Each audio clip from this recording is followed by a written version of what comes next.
हरे कृष्णा अंतर्राष्ट्रीय कृष्ण भावना भविष्य संघ इस्कॉन मीरा रोड की ओर से प्रस्तावित यह श्रील प्रभुपाद जी के 125वां दिव्य व्यास पूजा महोत्सव के उपलक्ष्य पर विशेष श्रीमद् भागवतम सप्ताहों की इन श्रृंखलाओं में हम युगल गीत कथा सप्ताह के ये तीसरे दिन कथा अनुष्ठान में आए आप सब भक्तों का, धर्म प्रेमियों का, कथा प्रेमियों का, अतिथियों का, सत्संग प्रेमियों का, आजीवन सदस्यों का, श्रोताओं का, सोशल मीडिया के माध्यम से सुनने वाले श्रोताओं का भी हृदय के गहराई से प्रेम पूर्वक हार्दिक स्वागत करते हैं। कहते हैं कि जब संसार के लोग हमें चुनते हैं तो हमें संसद में स्थान मिलता है, और जब भगवान हमें चुनते हैं तो हमें सत्संग में स्थान मिलता है। भक्तों, आज हम आप सब अत्यंत भाग्यशाली हैं। श्री श्री राधा गिरधारी जी के परमानुकंपा एवं अहेतु की कृपा से उनके छत्र छाया के अधीन हमें आश्रय प्राप्त हो रहा है और उनके चरण कमलों में सेवा का अवसर प्राप्त हो रहा है।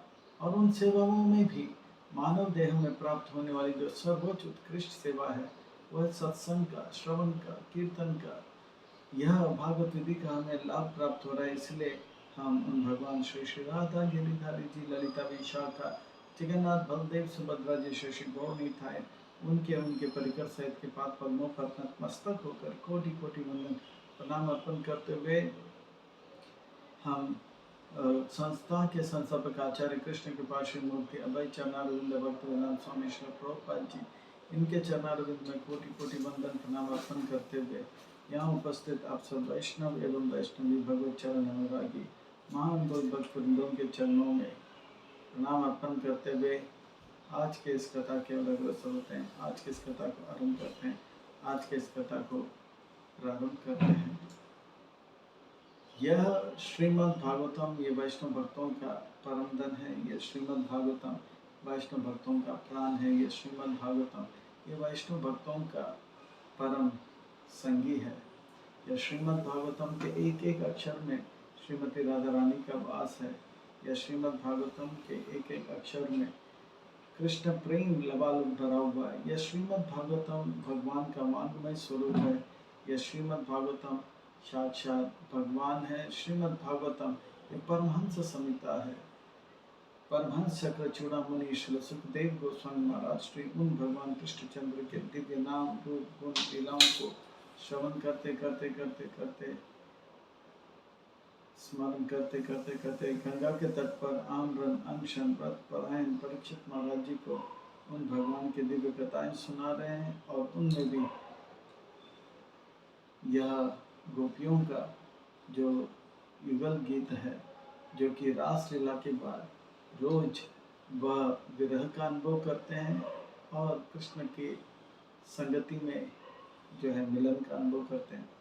जो मिलन में जो अनुभव है, इतना आनंद होता है कि कृष्ण का जो विरह होता है तो बड़ा पीड़ा का अनुभव करते हैं।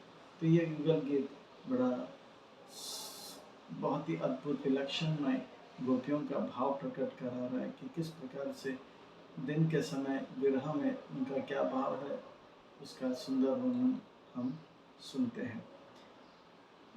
गोपियाँ पूरी तरह से कृष्ण के प्रेम में हैं और सत्संग के लिए ललायित है। कहते हैं कि जो कृष्ण से करे प्रेम वो जो कृष्ण से करे प्यार वो सत्संग से कैसे करे इनकार।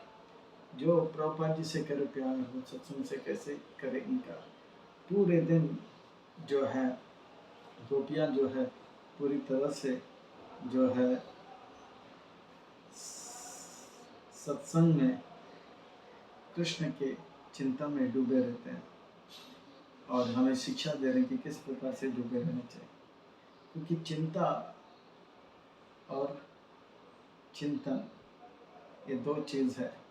कहते हैं कि एक बार चिंता और चिता दोनों मिले थे। चिंता ने चिता से मुस्कुराते हुए कहा, तू मुर्दों को जलाती है, मैं जिंदों को जलाती हूँ। तू एक बार ही जलाती है। और चिंता ने कहा, मैं रोज हर रोज बार बार जलाती हूँ। चिंता ने आगे कहा, तो विदा कर देती है। हाँ, तो विदा कर देती है। चिता से कहा कि तू विदा कर देती है, पर चिंता कहती है कि मैं जकड़ लेती हूँ, मैं जकड़ लेती हूँ। चिता से कहा चिंता ने, हाँ, तो मृत्यु से जुड़ी हो है। हाँ, तो मृत्यु से जुड़ी है, और चिंता कह रही है कि मैं जिंदगी से जुड़ी हूँ। तो अंतिम सत्य है, तो मैं प्रथम सत्य है। वास्तव में चिंता जो है व्यक्ति को इस प्रकार से जो है पूरी तरह से जो है ग्रस्त कर देता है कि वो कुछ भी अपने जीवन में कर नहीं पाता। तो चिंता नहीं करना चाहिए, हमें क्या करना चाहिए? चिंतन करना चाहिए। और ये गोपियाँ हमें बता रहे हैं कि किस प्रकार से कृष्ण का चिंतन में निरंतर लगना चाहिए। तो अब गोपियाँ जो है कह रही है कि यशोदा मैया से कह रही है कि किस प्रकार से कृष्ण जो है बांसुरी का, वेणु का, मुरली का जो है बंसी का बात करते हैं। तो 14वें नंबर श्लोक में हम थोड़ा देखेंगे। विवाद गोपचरणो विदग्धो वेणुवादया ऊर्धा निज शिक्षा तव सुता सती यदादरा बिंबे दत्ता वेणुर अन्यत स्वर जाति सवनास तद उपधार्य सुरेश शक्र सर्वपरमेष्टि परोगः कव्य अनंत कंदर चित्तः कस्मलं यायुर अनिश्चित तत्वः। यशोदा मैया से कह रही है गोपियाँ कि आपका बेटा किस प्रकार से वेणु का वाद करता है, जिससे कि शिव, ब्रह्मा, इंद्र भी विचलित हो जाते हैं। तो इस प्रकार से ये वेणुवाद का सुंदर वर्णन यहाँ पे किया जा रहा है। दोपहर के समय पर जब कृष्ण के विरह और सताने लग जाते हैं, तो गोपियाँ क्या करते हैं कि चलो चलो हम थोड़ा जो है ब्रज भ्रमण करते हैं, क्योंकि कृष्ण जो है बहुत समय से हमसे दूर हैं, उनका विरह का अनुभव कर रहे हैं। और कहते हैं कि यशोदा मैया से भी मिलने जाते हैं। क्यों यशोदा मैया से मिलने जाते हैं? क्योंकि यशोदा मैया का भी विरह का जो ताप है उसे सांत्वना देना था। तो यशोदा मैया से मिलने के बहाना से और अन्य गोपियों से मिलने के बहाने से और अन्य बच्चों से मिलने के लिए बहाना से और कृष्ण के गुणगान करने के लिए वे जो है यशोदा मैया के घर आते हैं। यशोदा जो है बड़े ध्यान से सुनते हैं उनके प्यारा बेटा क्या क्या कर रहा था, उनके आंखों का दुलारा क्या क्या कर रहा था। इस प्रकार से यशोदा मैया को जो है सांत्वना देने के लिए वे जो है, जो कि कृष्ण का विरह का पीड़ा का अनुभव कर रही है, वो गोपियाँ जो हैं अब जो है बता रहे हैं कि कृष्ण का जो वेणुवाद का जो शक्ति है, पावर है, वो क्या है, अद्भुत विलक्षणमय है। तो गोपी कह रही है, यशोदा आपका बेटा जो है वो वेणुवाद करने में बहुत दक्ष है, और आपका बेटा जो है बहुत सुंदर तरह से उच्चारण कर रहा है और उनका ध्यान देता है और उनसे दूध लेता है। और वो वेणु जब बात करते हैं तो अपने बंसी को, मुरली को, बांसुरी को, वेणु को अपने होठ से लाल जो होठ है उनके साथ जब बिंब की तरह उनकी जो लाल होठ है उसे लगाते हैं तो अद्भुत विलक्षणमय अलौकिक जो है ध्वनि उत्पन्न हो जाता है। ऐसा ध्वनि कि बड़े बड़े देवता शक्र यानी कि 100 यज्ञ करने वाला इंद्र भी जो है विचलित हो जाता है। उपेंद्र, अग्नि, यमराज और शिव जी ये भी भ्रमित हो जाते हैं और यहाँ तक कि कात्यायनी, स्कंद, गणेश इत्यादि भी विचलित हो जाते हैं और तो और परमेष्टि यानी कि ब्रह्मा जी भी विचलित हो जाते हैं। ब्रह्मा जी 4 कुमार नारद वो भी विचलित हो जाते हैं और सबसे श्रेष्ठ जितने भी संगीतकार है, गंधर्व है, वो भी विचलित हो जाते हैं और वो सुंदर कीर्तन में इतना मधुरता है हम सोचते रह जाते हैं। तो इस प्रकार से जो है वो सबके मन को भा लेता है और इस प्रकार का राग और इस प्रकार का ताल जो आज तक किसी ने छेड़ा नहीं और इससे परम संतुष्टि और आनंद उत्पन्न होता है, उस प्रकार का जो है संगीत के हम गोपियाँ जो है अधिकार से श्रवण कर रहे हैं। यहाँ तक कि बड़े बड़े देवी देवता भी नहीं जान पा रहे हैं कि कृष्ण ने किस प्रकार का राग या ताल को छेड़ा है। तो यह है कृष्ण का जो है दोपहर के समय यशोदा मैया से ये बताना कि आपका बेटा बहुत सुंदर गोचारण कर रहा है और सुंदर वेणुवाद कर रहा है। अब आगे नीच पदाब्ज दलिर्वज वज्र निराज अंकुश विचित्र लाल में ब्रज भाव समयम क्रूर तोड़म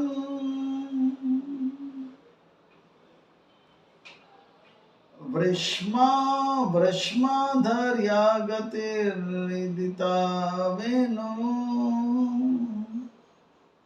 व्रजेति तनया व्यामसा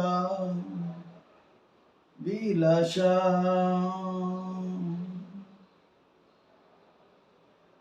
वीक्षणार्पित मनभाव वेगः कुजगतिं गमितना विदामः कस्मालेना कवरं वसनं वा। तो इस प्रकार से कृष्ण जो है ब्रज में भ्रमण कर रहे हैं और उनके चरण कमल जो है ब्रज के सुंदर मिट्टी में एक बड़ा छाप तोड़ता है जिसमें ध्वज है, वज्र है, कमल है, हाथी का अंकुश है। इस प्रकार से इस कृष्ण जो है इस प्रकार की छाप छोड़कर परम आनंद का अनुभव कर रहा है।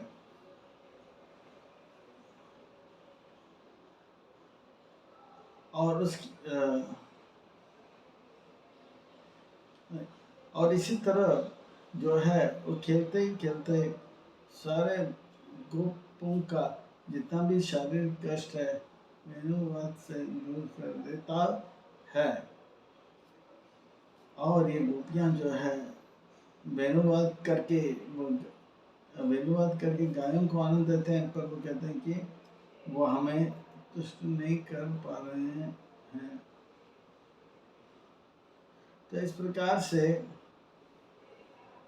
जो है कृष्ण जो अद्भुत विलक्षणमय वेणुवाद का वर्णन कर रहे हैं यहाँ पे और किस प्रकार से जो है वन में जो है उनके पाँव के जो छाप है छोड़ रहे हैं। अब ये गोपी इस 2 श्लोक में कह रही कि वो आपस में बातें कर रहे हैं कि किस प्रकार के कृष्ण का वेणुवाद होता है और उनके चरण कमलों को हम भूमि में देखते हैं तो हमारे शरीर में किस प्रकार से रोंगटे खड़े हो जाते हैं और किस प्रकार से हम वस्त्र जो है अस्त व्यस्त हो जाता है, ढीले हो जाते हैं। इस प्रकार से तो गोपियाँ कह रहे हैं कि कृष्ण का चरण कमल जो है बहुत कोमल है और उस चरण कमल में शंख है, ध्वजा है और अंकुश है, जिसे पाकर पृथ्वी माँ जो कि पृथ्वी माँ जो है इसे लेकर अपने हृदय में धारण करती है और अपने आप को बहुत ही भाग्यशाली मानते हैं। तो इस प्रकार से व्रज में दोपहर के समय कृष्ण भ्रमण करते हैं। ये बातें जो हैं अब गोपियाँ आपस में कर रहे हैं कि जब वेणुवाद होता है और इस पाँव के चरण का दर्शन करते हैं तो किस प्रकार से वो जो है उनके शरीर में रोंगटे खड़े हो जाते हैं और उनके ये बातें यशोदा मैया से दूर हटकर वे लोग करते हैं, आपस में बातें करते हैं। ये बहुत ही गोपनीय और गुप्त बातें हैं जो औरों को नहीं सुनना चाहिए। तो इसलिए अकेले में कृष्ण जब चलते हैं तो ऐसा लगता है कि मदहोश जो है एक हाथी चल रहा है, एकदम राजा के जैसे। हाँ, कोई फिक्र नहीं। जब हाथी चलता है तो कहते हैं कि कुत्ता लोग भौंकता है, तो हाथी पीछे मुड़कर देखता भी नहीं। तो इस प्रकार से कृष्ण का एक अलौकिक चलने का ढंग है। फिर कहते हैं कि ये जो है कृष्ण जो है अब हमारे हृदय में और मन में स्थान लेता है और कृष्ण जब चलते चलते तिरछी नज़र से हमें देखते हैं तो हमें काम या मदन के बाण से जो है पूरी तरह से घायल करके स्तंभित करके हमें मूर्छित कर देते हैं और हम इतने भ्रमित हो जाते हैं कि हमें पता नहीं लगता है कि हमारा वनमाला अभी घर पे नहीं है। हमारा वनमाला जो है हमारे सर से गिर गई है और वस्त्र जो है पूरी तरह से थोड़ा बहुत ढीले हो रहे हैं। तो ये जो है बातें गोपियाँ आपस में कर रही है और यशोदा मैया से दूर रहकर कर रही है। तो इस प्रकार से वेणुवाद का जो वर्णन आ रहा है। अब जो है आगे आगे गोपियाँ कह रही हैं कि कृष्ण का भ्रमण का वर्णन कर रहे हैं और ये बातें यशोदा मैया से दूर अलग रह के कर रहे हैं। अब आगे वर्णन आता है कि कृष्ण किस प्रकार से मणि इत्यादि तिलक इत्यादि धारण करते हैं, उसका क्या प्रभाव होता है। मणि धारा क्वचित अगन्नायन्गा मालया दयिता गंध तुलसया प्राणायिनो अनुचरस्य कदम्बस्य प्रक्षिपं भूतम् अगायत यत्रः क्वनिता वेणुरवा वंचितचिता कृष्णम् अन्वस्ता कृष्णगृह्णामया।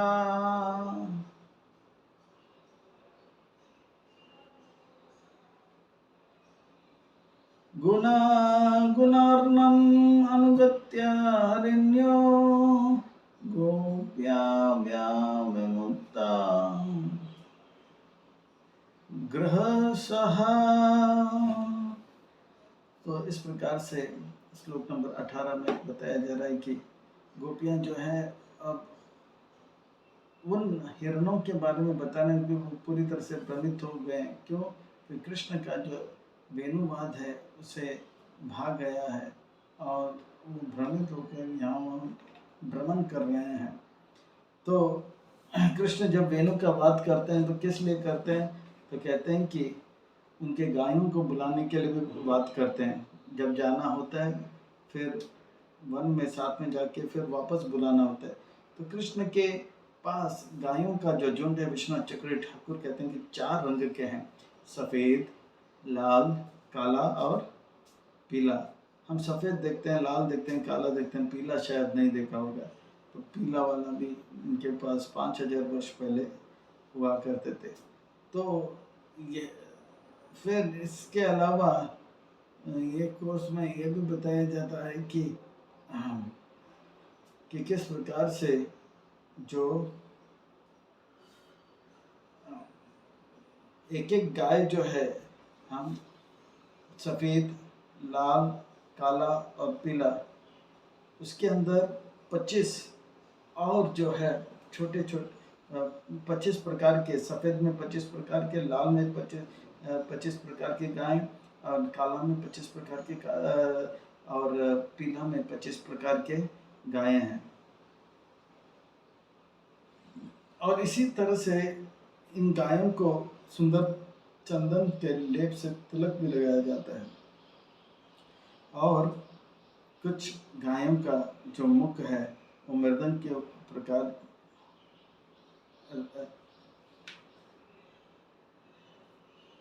मृदंग की तरह भी, कुछ गाय जो है उनके मुख भी मृदंग की तरह है।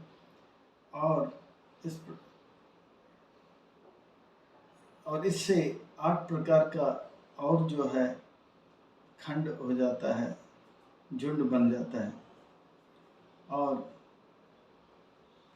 108 प्रकार के गाय जो है तुरंत तैयार हो जाते हैं। अब कहते हैं कि किस प्रकार से कृष्ण जो हैं 108 ऐसे बांसुरी बजाते हैं कि 108 प्रकार के झुंड के जो गाय हैं, जो रंग के द्वारा भिन्न होते हैं और उनके रूप के द्वारा भिन्न होते हैं, वो सब आ जाते हैं। कृष्ण जो है 108 माला का इस्तेमाल करते हैं, क्योंकि 108 प्रकार के गाय हैं। और ये 108 मणि का जो माला है, वो मणि जो है वो जो माला है मणि से बना हुआ है, मणि से मंडित है। कृष्ण जब दावली कहते हैं तो सफ़ेद प्रकार का गाय तुरंत आ जाते हैं। और जब हंसी कहते हैं, चंदानी कहते हैं, गंगा कहते हैं, मुक्ति कहते हैं, तो हंसी, चंदानी, गंगा, मुकुट, मुक्ता, इस प्रकार से 24 प्रकार की गाय, 24 प्रकार के सफ़ेद गाय पाए जाते हैं। और एक मिलाकर 25। और इस प्रकार से लाल प्रकार के 25, और कुमकुम, अरुणी, सरस्वती, ये सब अलग अलग रंग के गायें हैं। तो इस प्रकार से एक झुंड गाय का है, उनमें तिलक लगाया जाता है। और उन गायों के झुंड का नाम होता है चित्रिता, चित्र तिलका, दीर्घहा तिलका, त्रियक तिलका। फिर कुछ और झुंड के गाय होते हैं जो उनका सर जो है मृदंग के जैसे होते हैं, या सिंहमुखी या अन्यथा। तो गाय कहते हैं कि इस प्रकार से गायों का जब नाम लिया जाता है, वो सब अपने झुंड के साथ आ जाते हैं, एक स्थान पर खड़े हो जाते हैं। कृष्ण इन सबको कभी भूलते नहीं हैं।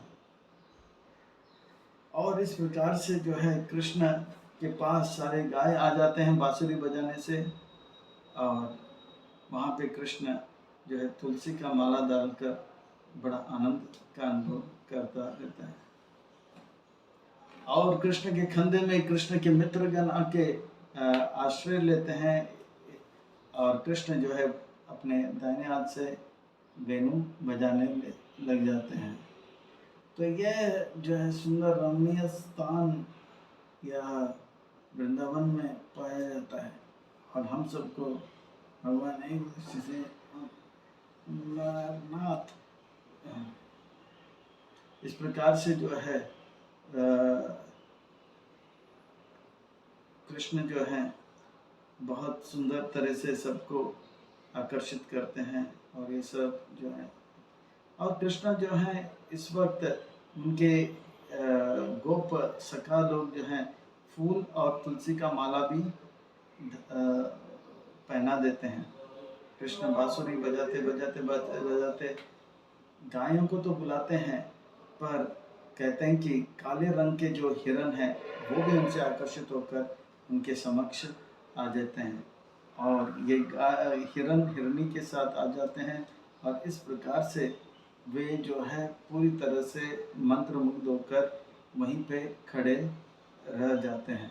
अब आगे श्लोक नंबर 20-21 में कहते हैं कि कुंदा कीर्ता कुंदधाम कीर्त कौतुका वेशो गोपा गोदनावृतो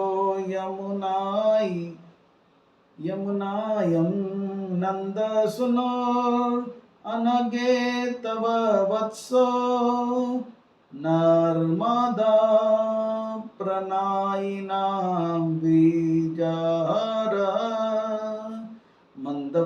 मंदवायुर्वाति अनुकूल मानयन् मुद्द मलयस्य स्पर्शेन वन्दिना तमुपवेदगानाये वादाय गीता बलिभिः परिवारुह। इस प्रकार से फिर यशोदा मैया के पास कुछ गोपियाँ जाते हैं और यशोदा मैया से कहते हैं कि आपका जो लाडला प्यारा आंखों का तारा नंद नंदन कृष्णन है, कृष्ण है, वो जो है बड़ा अद्भुत जो है ढंग से उनका श्रृंगार आप करती हो, और उसमें जो है सुंदर जो है माला आप उन्हें पहनाती हो, और इससे वो जो है यमुना के तट पर जो है वही श्रृंगार के साथ खेलने लग जाता है, और अपने संग सारे गोपों को आनंद देते हैं और सारे गायों को आनंद देते हैं, और उनके प्रिय जितने भी संगी हैं उनको भी आनंद देते हैं, और मंद मंद वायु चलता रहता है, और ये वायु जो है चंदन जैसे सुगंध भी साथ ले आता है।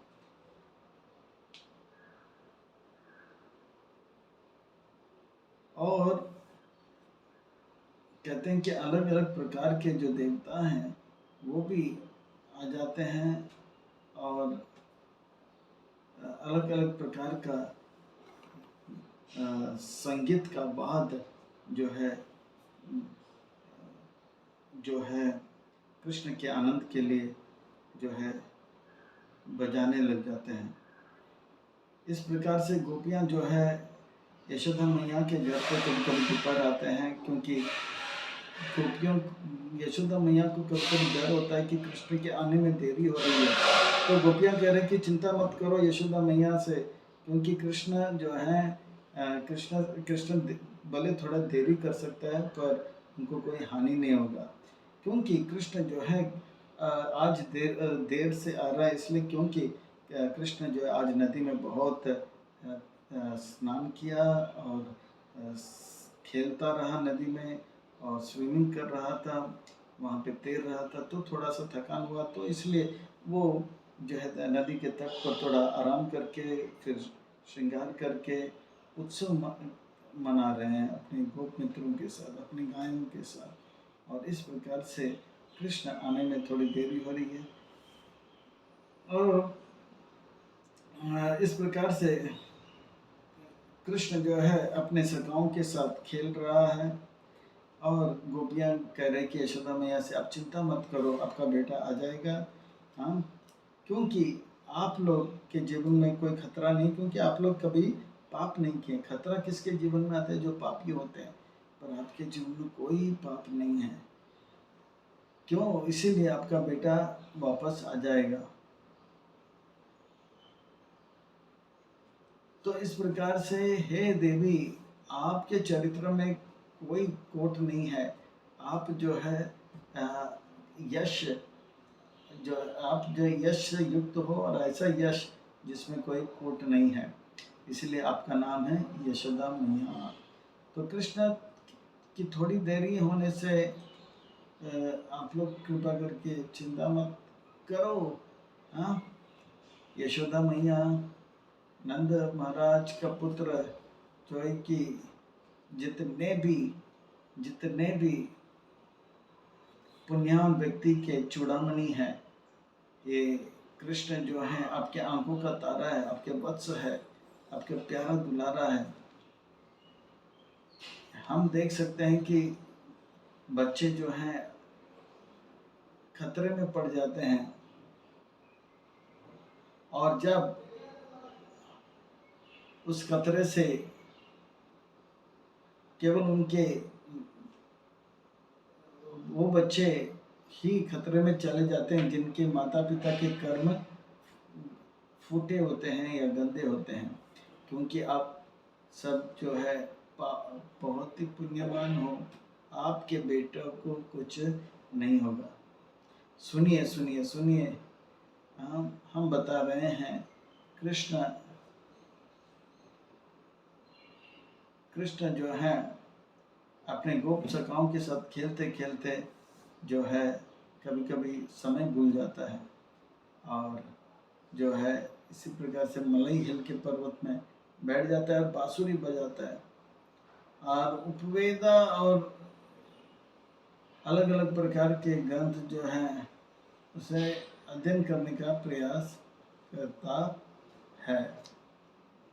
इसलिए आज के इस श्लोक में हमने देखा कि किस प्रकार से कृष्ण जो हैं अपने वेणुवाद के द्वारा देवताओं को भी प्रभावित कर लेते हैं, और कृष्ण किस प्रकार से उनके कोमल चरणों के साथ यमुना के तट पर चलते हैं। यमुना के तट पे जो है उनके चरण कमलों का स्पर्श होता है और यमुना देवी अलादित हो जाती है। तो इस प्रकार से कृष्ण जो है किस प्रकार से गायों को बुलाते हैं, इसका भी वर्णन हुआ है। लाल, पीला, सफ़ेद और काला, सफ़ेद, काला, लाल, पीला, ये 4 प्रकार के गाय हैं, और इन 4 प्रकार में भी एक एक रंग में 25 अलग प्रकार के सफ़ेद है, 25 अलग प्रकार के लाल इत्यादि वर्णन आता है। तो बड़ा सुंदर बात यशोदा मैया से कहते हैं कि आपके बेटा भले लेट थोड़ा देरी से भी आ जाए तो चिंता मत करो, क्योंकि आप लोग ने कोई पाप नहीं किया, इसलिए आपका बेटा को कोई कष्ट नहीं होगा। तो कृष्ण के विरह में गोपियाँ जरूर है, पर यशोदा मैया का विरह का जो ताप है उसे सांत्वना दे रही है। तो इस प्रकार से गोपियाँ जो है परम आनंद का अनुभव कर रही है। परम आनंद का अनुभव इस बात से, क्योंकि वो चिंता नहीं कर रही है, चिंतन कर रही है। जितना हम भगवान का चिंतन करेंगे हम परम आनंद का अनुभव करेंगे, और विरह में वो जो है कृष्ण के प्रति उनका जो चिंतन है और भी गहरा हो रहा है, और विरह का ताप जो है उसको सांत्वना भी मिल रहा है। तो हमें गोपियों से सीखना चाहिए। चिंता हर कोई करता है, पर हमें चिंता नहीं करना है, चिंतन करना है।